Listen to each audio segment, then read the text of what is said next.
Breaking: North Korea warns U.S. it is ready to launch missiles at Guam. Here's what we know. North Korean state media has just renewed their previous threat to launch nuclear missiles toward the U.S. territory of Guam, warning that if President Trump continues with his reckless moves, they would eventually take action. This threat has U.S. officials on high alert, and has Mad Dog Mattis ready to act in an instant.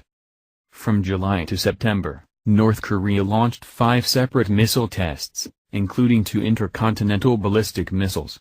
Despite constant warnings from the U.S., Japan, South Korea, the United Nations, and even their ally China, North Korea has continued to push the bounds of our leaders' patience. The UN and President Trump have tried imposing sanctions on them by blocking key exports, which resulted in a nearly 70% decrease in their GDP. Yet, Kim Jong-un continues to plow forward despite all resistance, and seems intent on destroying all of Western civilization. Tokyo CNN reports that the Little Rocket Man has renewed his threats to launch a missile towards Guam, which U.S. leaders have repeatedly said would be treated as an act of war.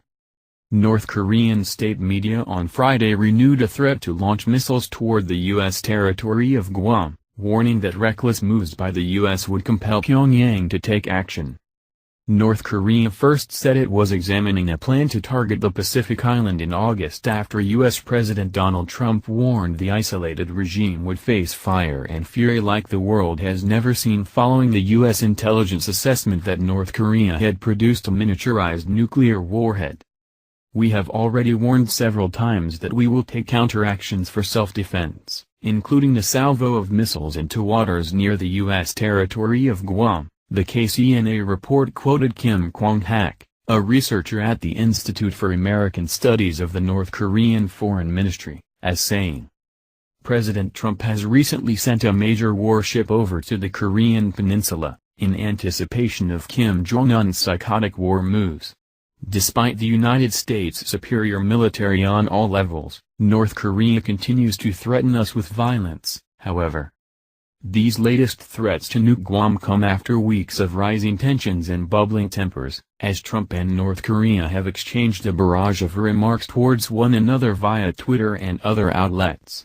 Tensions will continue to rise however, because come Monday, the U.S. and South Korea will conduct a simulation war drill. Joint military exercises are particularly infuriating to Pyongyang. The North Korean government views them as a dress rehearsal for an invasion, even as the U.S. insists they are purely defensive in nature. The KCNA report listed a string of perceived U.S. provocations, including a litany of bombastic threats from President Trump, recent deployments of a U.S. nuclear submarine and aircraft carrier to the region, and a new round of high-intensity U.S. and South Korea joint naval drills. The article ended with a familiar warning, that the U.S. would be solely responsible for pushing the situation on the peninsula to the point of explosion. North Korea's missiles have a range of 150 kilometers to over 10,000 kilometers, more than enough to strike at Guam. UN's hunger for power only continues to grow despite massive global backlash, and as Trump has said before, many are beginning to believe that there's now only one thing which